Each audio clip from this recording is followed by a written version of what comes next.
Imagine this, two versions of you have an exam in 1 week. The first version spends 3 hours a day and he begins to write notes. As time goes on, about 30 to 15 minutes in, oh no, you've lost focus. Now the second version of you goes on a walk and spends his time doing things he enjoys. He comes home and in the last 15 minutes of his day, quickly does some work and goes to bed. Who do you think got the higher mark? The first person got a C and the second an A.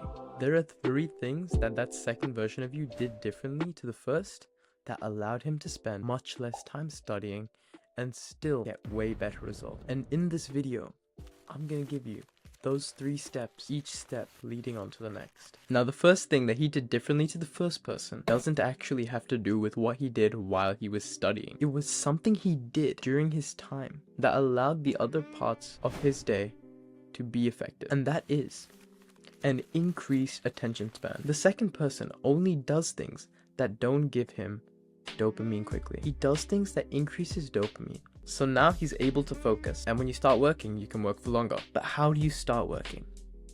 This is the second step, and that is gained an ability to be able to focus on command and quickly. Now what he did was use the power of boredom. When you were in a state of boredom, you were able to focus on things better, and you were able to look at what you need to do rather than what you want to do. So before he began study, he stared at his work for 30 seconds to a minute. That allowed him to enter flow state on demand. So now he can enter flow state and he has the ability to focus. What does he do? Before he starts studying, he sets a timer for 15 minutes to an hour. Puts a constraint on how much time he can study. Instead of saying, I want to study for a long amount of time, he says, I only have this much time to study. That way, he can only focus on what's crucial instead of wasting his time. Instead of spending 3 hours writing notes on things he already knows, he quickly gets to the past papers, the things he needs to study and the things he doesn't understand. He's able to study as efficiently and effectively as possible.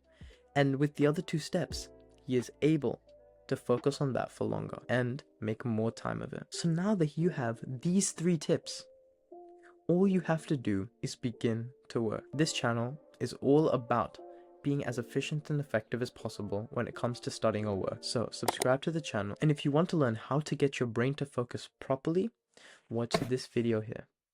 Thank you for your time and use it wisely.